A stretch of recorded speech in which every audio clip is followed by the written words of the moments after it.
안녕하세요. 지금 이 강의를 들어온 학생은 아무래도 내신 기초가 부족한 학생일 텐데, 내신 기초를 배우기 위해선 기본적으로 여기는 품사 문장 성분, 문장과 형식, 구와 절, 그리고 수일치, 그리고 일부 도형식, 그리고 절, 준동사 총 이 5가지만이라도 제대로 공부를 하면 학교 내신을 준비할 수 있습니다. 그 중에서 저는 지금 이 기초 부분에 대해서 설명을 좀 해드리도록 할게요. 지금 내신 강의에 앞서서 영문법 개정이 조금 다를 수는 있어요. 이유는 기초가 부족한 학생들에게 처음부터 하나부터 열까지 다 설명을 하면 어차피 기억에 남는 건 없어요. 이건 뭐지? 저건 뭐였지? 어차피 기억에 남는 건 없기 때문에 저는 큰 틀을 설명합니다. 그렇기 때문에 영어 문법 혹은 배웠던 문법과 조금은 다를 수 있다는 점 미리 고지를 해드리고요. 저 같은 경우는 문법 하나씩 수업을 하면서 익숙해지면 아까 말씀드렸던 하나부터 10까지 차근차근 채워가는 수업을 진행하고 있다고 보시면 됩니다. 일단 지금 내신에서 가장 중요한 거는 일단 품사와 문장 성분이 가장 중요합니다. 학생들 같은 경우는 품사와 문장 성분을 많이 공부했다라고 생각은 하지만 실제로 물어보면 모르는 경우가 너무 많아요. 그 이유는 학교에서 혹은 학원에서 선생님들이 열심히 이런 식으로 필기는 해줘요. 근데 학생들이 이거를 직접적으로 소리 내면서 이야기를 하거나 이런 부분이 없기 때문에 N이 뭐였지? S가 뭐였지? 문장 성분은 뭐였지? 명사, 부사? 근데 문장 성분은 어로 끝났는데 주어, 목적어? 그럼 얘는 뭐고 얘는 뭐지? 이런 식으로 기초 부분이 상당히 헷갈려가지고 구분이 안 되는 학생들이 너무 많습니다. 그래서 그 부분에 대해서 미리 설명을 해드릴게요. 품사는 말 그대로 단어 고유의 성질이다라고 보면 되고, 문장 성분은 그 품사가 문장에서 하는 역할이다라고 보면 돼요. 쉽게 말해서 품사는 말 그대로 사로 끝나고 문장 성분은 어로 끝나는 게 맞습니다. 하지만 명사, 형용사, 부사, 동사, 전치사라는 이 5가지가 가장 중요하고요. 옛날엔 뭐 관사라든지 아니면은 뭐 감탄사라든지 여러 가지 있긴 하지만 이거 당장은 필요 없다라고 보면 돼요. 그리고 문장 성분은 주어, 목적어, 보어, 수어다라는 거. 수어 같은 경우는 본동사라고 말씀하시는 분도 계시고 그냥 동사다라고 말씀하시는 분도 계십니다. 하나씩 설명하면서 좀 말씀드릴게요. 일단 문장에서 가장 중요한 것은 뭘까요? 영어 문장에서 가장 중요한 건 사실 수어입니다. 왜 수어가 가장 중요하냐면 한국말에서도 우리나라 말에서 가장 중요한 게 뭘까요? 우리나라 말은 항상 끝까지 들어보라고 합니다. 왜냐? 끝에는 다라는 서술어가 있기 때문이에요. 영어도 결국 언어기 때문에 영어에서도 가장 중요한 게 서술어다라고 보시면 됩니다. 또한 영어는 서술어가 중간에 있죠. 그래서 이 서술어 기준으로 왼쪽에는 이 동작을 하는 주체인 주어가 있고 오른쪽에는 동사의 특징인 1부터 5 형식이 진행이 됩니다. 그렇기 때문에 서술어 찾는 게 가장 중요하다라고 보시면 될 것 같습니다.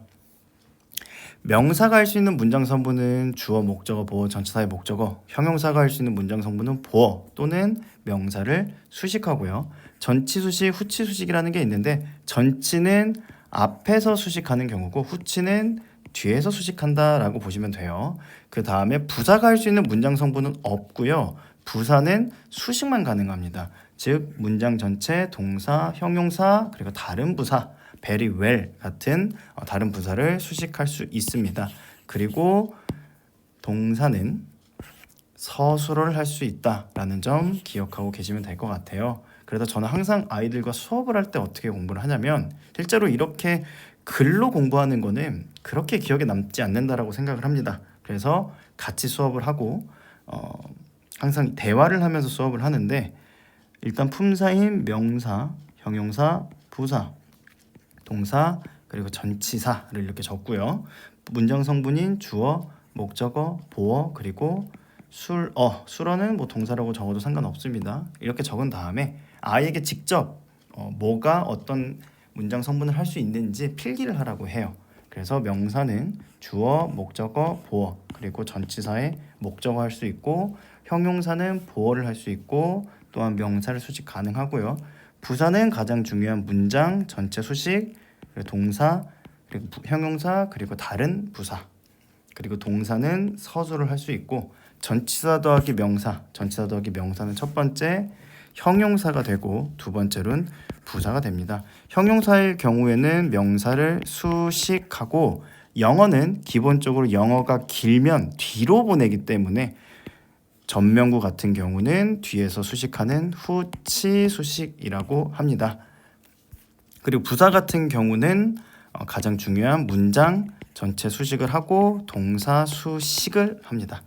문장 같은 경우는 보통 문, 두라고 해서 문장 맨 앞, 예를 들어서 문장 쉼표 주어 동사 나오는 이런 개념이 있고, 동사 수식할 땐 당연히 영어는 길면 뒤로 보내기 때문에 동사 그리고 후치 수식한다라는 개념으로 기억을 하시면 될 것 같습니다. 이게 정말 중요해요. 그리고 특히 이 부사 같은 경우는 나중에 구와 절을 설명하는 부분에 나오긴 하겠지만, 구는 그냥 단어 2개 이상인 덩어리를 우린 구라고 부르고, 절 같은 경우는 접속사 주어 동사인 그냥 모 양을 나타낸다라고 보시면 되거든요. 그래서 부사 같은 경우에 특히 중요한 게, 부사는 총 4가지가 수식이 가능하고 부사 구는 2가지, 부사 절은 1가지 수식이 가능합니다. 물론 부사 구는 3가지 수식이 가능하지만 당장 이 부사가 익숙하지 않은 친구들은 이렇게 외우는 게 좋아요. 그리고 외울 때 순서는 여기 나와 있는 것처럼 첫 번째 문장 전체, 두 번째 동사, 세 번째 형용사, 네 번째는 부사식으로 기억을 하면 됩니다. 그 이유는 부사는 기본적으로 4가지 수식이 된다라고 했죠. 그럼 당연히 첫 번째 이 부사 4가지 뭘까요? 문장 전체, 동사, 형용사, 다른 부사. 그 다음에 부사 구는 2가지 수식이었어요. 과연 뭘까요? 문장 전체와 동사. 그럼 부사절은 1가지 수식이었어요. 그럼 뭘까요? 당연히 문장 전체를 수식한다라고 이렇게 암기할 수 있기 때문에, 부사 같은 경우는 이 문장 전체, 동사, 형용사, 다른 부사 이 순서를 기억해주면 좋을 것 같습니다. 그래서 다시 한번 정리를 하자면, 전치사 더하기 명사, 혹은 우리는 전명구라고도 부르기도 하고 전치사구라고 부르기도 하는 이 전명구는 품사가 형용사 구가 될 수도 있고 부사 구가 될 수도 있습니다. 좀 헷갈리니까 일단 구는 지울게요. 형용사가 되고 부사가 될 수 있습니다. 근데 형용사 같은 경우는 아까 나왔던 명사 수식, 근데 영어는 길면 뒤로 보내기 때문에 후치 수식을 한다라고 보면 되고, 부사는 아까 부사 구는 2가지 수식이었죠. 그래서 첫 번째인 문장 전체와 두 번째인 동사 수식을 한다라고 기억하면 될 것 같습니다. 이 부분이 진짜 정말 중요해요. 전명구가 가장 중요한 게 아니라 n을 보고 이게 명사인 걸 알아야 되고, 주 s를 보고 주어인 걸 알아야 되고, 이 문장 명사, 형용사, 부사, 동사, 전치사, 그리고 주, 목, 보, 그리고 수러, 이 개념을 왔다 갔다 계속 할 수 있어야 됩니다. 갑자기 지워놓고 이거 뭐였지? 이거 명사, 목적어 이렇게 고민하면 학교 내신 수업을 할 때 선생님의 말이 이해가 안 가고요. 학원에서 수업을 들을 때 이것도 따로 공부해야 되고 이것도 따로 공부해야 돼요. 그래서 혹시라도 학원을 바꿀 때마다 나는 이 학원이 조금 마음에 들어. 엄마 나는 이 학원이 좀 내가 궁금했던 부분을 좀 짚어주는 것 같아. 이 학원 나랑 잘 맞는 것 같아.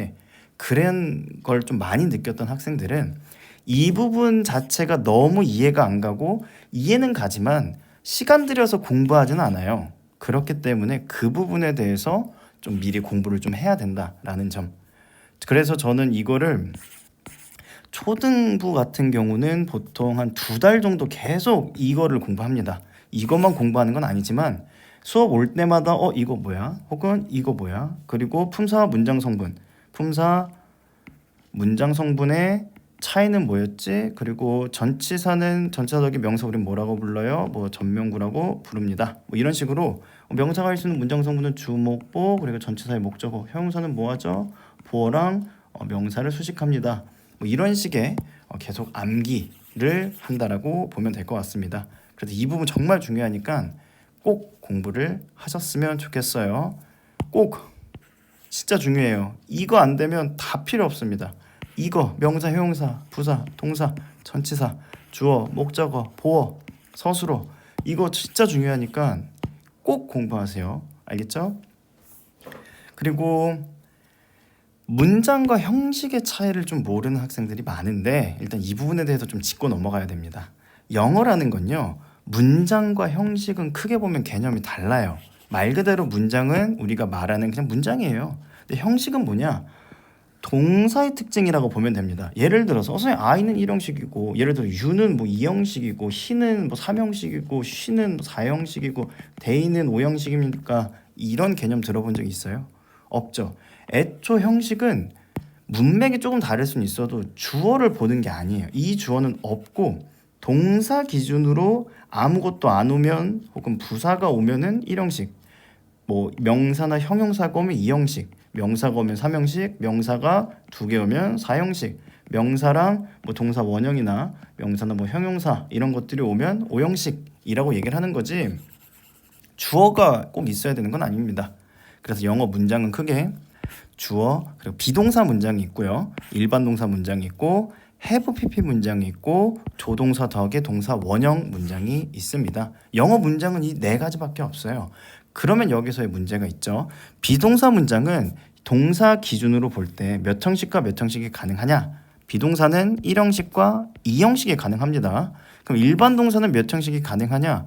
1부터 5형식이 가능합니다. 그럼 선생님 have pp 문장은 pp가 있기 때문에 수동태인 거 아닙니까? 라고 물어볼 수 있지만 수동태는 나중에 또 설명이 길어지긴 하는데 have pp는 능동이고요, have 빈 pp가 수동입니다. 수동이게 되기 위해서는 우리는 B랑 PP가 같이 있어야 되고, 선생님 저 옛날에 분사에서 뭐 ing랑 PP라는 개념을 공부했는데 얘는 왜 수동이에요? 라고 물어보면 얘는 앞에 being이라는 게 생략된 개념이에요. 그래서 학교 내신 포인트로 have pp가 수동인지로 나오는 문제들도 있으니까 have pp는 pp만 있을 때는 수동태가 될 수 없다. 여기에 be의 pp 형태인 빈이 있어야지만 수동태가 된다라는 것도 알고 있으면 좋을 것 같고요. 아무튼 have pp는 1부터 5형식이 다 되고요. 조동사 더하기 동사 원형도 1부터 5형식이 다 됩니다. 그래서 영어 문장 4가지와 1부터 5형식 이 동사의 특징인 형식을 구별을 잘 해놔야지 나중에 문장을 볼 때 좀 보기 쉬워집니다. 특히 형식이 동사의 특징인 걸 알아야 되는 이유가 뭐냐면, 예를 들어서 to study, 물론 English라는 개념도 있긴 하지만 이 개념을 잠깐 빼고 봤을 때 study라는 건 우린 타동사로서 뒤에 목적어가 오는 거기 때문에 얘는 그래도 3형식 기준으로 우리가 공부를 해야 되는 게 맞거든요. 근데 가끔 아이들한테 to study는 몇 형식이에요? 라고 물어보면 1형식이라고 하는 친구들도 있어요. 그 이유가 뭐냐면 어느 순간 갑자기 to가 주어가 되고 study가 동사가 됩니다. 근데 선생님 주어랑 동사가 있으니까 얘는 1형식이에요 라고 답변하는 친구들도 상당히 많아요. 물론 to study는 당연히 뒤 목적어가 있어야 되니까 뭐 이 문장이 조금 이상하긴 하지만 기본적으로 동사의 형식이 올 수 있다라는 이 개념을 알고 넘어가야 나중에 학교 내신을 준비할 수 있다는 점 꼭 기억해 주시기 바랍니다. 그리고 구랑 절 개념에 대해서 좀 마지막으로 생각보다 좀 짧은데 길면 어차피 아이들도 많이 공부를 안 하거든요. 그래서 간단하게 다시 한번 여기 부분까지 설명을 좀 해드릴게요. 이 다음 부분은 수일치 관련이어서 이거는 나중에 제 영상을 찍을지 모르겠지만 그때 한번 설명을 해드리도록 하겠습니다. 아무튼 구와 절은 말 그대로 모양을 나타낸 거예요. 예를 들어서 단어 2개 이상인 덩어리를 영어에서는 그냥 구라고 하는 거고요. 접속사, 주어, 동사 이 모양을 우리는 절이라고 합니다. 그리고 문장에서 주절은 주어, 동사가 끝이에요. 얘는 주절입니다. 그래서 절과 주절의 개념은 엄연히 따지면 다르다라고 꼭 기억하시면 될 것 같고요. 여기서 제가 지금 동사까지 적은 이유는 애초에 이 동사에 따라서 1부터 5형식이 결정이 나기 때문에 편의상 주동이라고 할 뿐 주동목, 뭐 주동보, 주동목, 목보, 그리고 주동 아이오, 디오 이렇게 설명 안 하는 이유는 어쩌면 동사에 따라서 뒤에 형식이 결정 나기 때문에 편의상 접주동 혹은 주동 이렇게 설명을 한다라고 알고 계시면 될 것 같아요. 구랑 절은 말 그대로 모양을 나타낸 거예요. 모양. 그러니까 네모난 사과건, 세모난 사과건, 동그라미건, 다이아몬드건 우리는 이거를 그냥 사과라고 불러요. 근데 아이들은 질문을 하면 이게 되게 헷갈릴 때가 많아요. 명사 구의 품사는 뭘까요? 형용사구일까요? 부사구일까요? 당연히 명사겠죠. 명사인데 모양이 어떻게 생긴 거예요? 그냥 단어 2개 이상인 덩어리예요. 예를 들어서 형용사가 명사를 수식하는 개념. 이것도 단어 2개 이상이니까 우리는 명사 구라고 부를 수 있겠네요. 그럼 형용사 구의 품사는 뭘까요? 얘는 형용사예요. 부사 구의 품사는 뭘까요? 얘는 당연히 부사겠죠. 그럼 동사 구는 뭘까요? 동사 구는 구동사라 부르기도 하고 이어동사라고 부르기도 합니다. 구동사와 이어동사는 개념이 조금은 다르긴 하지만 가장 중요한 포인트, 구동사, 이어동사, 선생님 같은 경우는 그냥 구동사라고 얘기를 해요. 구동사는 자동사도 되고 타동사도 다 됩니다. 하지만 내신에서는 타동사가 압도적으로 많이 나와요. 그렇기 때문에 구동사가 나오면 그냥 타동사 취급이다 라고 보면 될 것 같습니다. 왜냐하면 학교 시험에 이런 문제가 나오진 않지만 look은 자동사로서 뒤에 보어가 오는 거예요. 근데 look for이라는 구동사는 뒤에 명사가 옵니다. 그럼 아이들 같은 경우 선생님 여기 주어가 있고 동사 있고 얘는 전명구 왔으니까 얘는 지금 일형식 아닙니까? 라고 물어볼 수도 있어요. 네, 하지만 look for이라는 것은 구동사고 구동사는 타동사 취급이기 때문에 동사는 여기서부터 look for이 다 동사고 얘는 전치사의 목적어가 아니라 그냥 삼형식에 들어가는 목적어가 된다라는 개념을 공부하기 위해서 구동사는 타동사 취급한다라고 보면 됩니다. 완전 불완전 문제도 많이 나오기 때문에 구동사는 타동사구나라고 보면 돼요. 전치사의 목적어가 아니라 목적어구나라는 걸 기억하면 될 것 같습니다. 혹시라도 자동사 개념이 나온다라고 하면 저는 내신 때 아이들한테 설명을 해줘요. 그래서 저희 반 학생들은 그냥 구동사는 타동사로 암기를 하라고 합니다. 그리고 내신에서 대명사 위치로 시험 문제가 많이 나오는데 구동사에서 대명사 위치는 구동사 사이밖에 안 돼요. 그러니까 give it up 밖에 안 되지 give up it은 문법상 불가능합니다.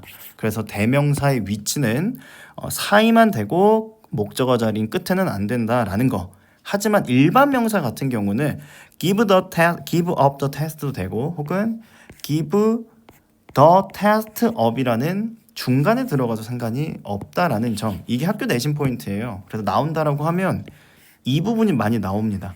give up it.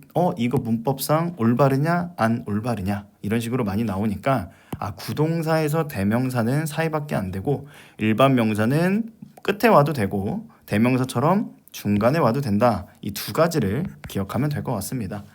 그리고 절 개념도 마찬가지예요. 절은 접주동이라는 그냥 모양을 나타내는 거지. 그럼 명사절의 품사는 당연히 명사겠죠. 형용사절의 품사는 당연히 형용사일 거고 부사절의 품사는 당연히 부사가 될 겁니다. 이 개념 정말 별거 아닌 것처럼 느끼지만 선생님 형용사절의 품사는 뭐예요? 형용사절? 명사인가? 이렇게 헷갈릴 수 있어요. 이게 어디로 넘어가냐면 나중에 동명사로 공부를 하거든요. 근데 동명사의 품사는 뭘까요? 라고 물어보면 동명사의 품사 뭐예요? 라고 물어보면 실제로 형용사라고 대답하는 친구들도 많아요. 그러면 저는 뭐라고 얘기를 하냐면 그러면 동형용사라고 부르지 않을까요? 우리가 만약 동명사의 품사가 부사였으면 영어에서 부사라고 우리가 이름을 지었겠지요 라고 얘기를 합니다. 영어는 생각보다 직관적인 게 많아요. 그렇기 때문에 괜히 생각하고 막 어떤 식으로 이해하려고 하지 말고 명사절은 절 개념이 뭐냐? 접주동인 모양이구나 라는 것만 공부를 한 다음에 명사절의 품사는 명사겠구나. 당연히 명사면 할 수 있는 게 주어, 목적어, 보어, 전치사의 목적어가 가능하겠구나. 그럼 형용사절은 뭐죠? 모양이 접주동인데 형용사구나. 그럼 얘는 할 수 있는 건 뭘까요? 명사를 수식하겠구나. 근데 절이라는 건 접주동이고 영어는 길면 뒤로 보내기 때문에 명사를 수식하되 뒤에서 수식하는 후치 수식을 하겠구나. 그리고 부사절은 부사인데 접주동이구나. 부사는 네 가지 수식, 부사 구는 두 가지 수식, 부사 절은 한 가지 수식. 가장 중요한 수식이 뭐였지? 문장 전체를 수식하겠구나라는 개념. 이 개념을 자연스럽게 받아들일 줄 알아야 됩니다. 그렇기 때문에 다시 올라가서 구는 단어 2개 이상인 덩어리 모양을 나타내는 거고, 절은 그냥 접주동이구나. 주절은 말 그대로 우리가 말하는 평서문 혹은 문장이라고 하는 건데 접속사가 없는 주어 동사를 우리가 주절이라고 하는구나 라는 개념을 꼭 알아야 됩니다. 그래서 기초의 핵심은 저는 품사와 문장 성분을 명확하게 구분짓는 게 가장 중요하다고 생각을 해요. 품사, 문장 성분, 명사, 형용사, 부사, 동사, 전치사, 문장 성분인 주어, 목적어, 보어, 그리고 서술어, 그리고 명사가 할 수 있는 건 주어, 목적어, 보어, 전치사의 목적어, 형용사는 보어, 그리고 명사를 수식, 부사는 문장 성분에 들어갈 수는 없고 가장 중요한 문장 전체, 두 번째로 동사, 형용사, 그리고 다른 부사, 그리고 동사는 서술어가 될 수 있고 전치사 더하기 명사는 우린 전명구라고 부르고 형용사구랑 부사구가 된다. 형용사구일 때는 명사를 수식, 부사구일 때는 문장 전체와 동사를 수식하는구나 라고 공부를 하면 됩니다. 추후에 나중에 이게 익숙해진 학생들에 한해서 전명구가 형용사구일 때 명사 수식도 가능하지만 보어도 가능은 해요. 근데 학교에서 많이 나오는 건 like 명사, 예를 들어서 seems like라고 하면서 명사처럼 보인다라고 할 때는 보어가 되고, 뭐 about 같은 경우도 전명구가 보어가 되긴 합니다. 이 두 가지 빼고는 학교 내신에서 안 나오기 때문에 이 두 가지만 따로 기억하라고는 해요. 하지만 그거 모른다고 해가지고 시험 점수가 안 나오는 건 아니니까 일단 형용사구는 명사를 수식한다. 근데 영어는 길면 뒤로 보내기 때문에 얘는 후치 수식을 한다. 뭐 이런 식으로 반복 학습을 계속 해야 되고요. 그리고 문장의 특징은 네 가지. 첫 번째 비동사 문장, 그 다음에 일반 동사 문장, 그리고 have, pp 문장, 그리고 조동사 더하기 동사 원형 문장, 이 네 가지고 있고, 형식은 동사의 특징인 아무것도 안 오거나 부사 혹은 부사구가 오는 1형식, 아니면 명사나 형용사가 오는, 즉 보어가 오는 2형식, 그리고 명사가 와서 목적어가 되는 3형식, 그리고 명사가 2개인 IODO 4형식, 그리고 명사 목적어와 예를 들어 목적어를 수식하는 목적격 보어가 오는 5형식이 있다. 형식은 동사의 특징이다. 주어가 중요하지 않다라는 개념을 꼭 알면 좋을 것 같습니다. 그리고 추가적으로 구와 절. 구는 단어 2개 이상인 그냥 덩어리 모양을 우리는 구라고 하고, 절은 접속사 주어 동사인 접주동 모양을 우리는 절이라고 얘기를 한다. 이 모양에 대해서 꼭 기억을 했으면 좋겠습니다. 저도 수업이 끝나고 갑작스럽게 뭐 필요한 부분 이렇게 설명을 하고자 좀 말을 되게 빨리 한 것 같은데 조금 이해가 안 가는 부분이 있거나 조금 여기서 설명이 조금 더 필요한 게 있다라고 하면은 글을 작성해 주시면 제가 도와드릴 수 있는 건 도와드리도록 하겠습니다. 안녕.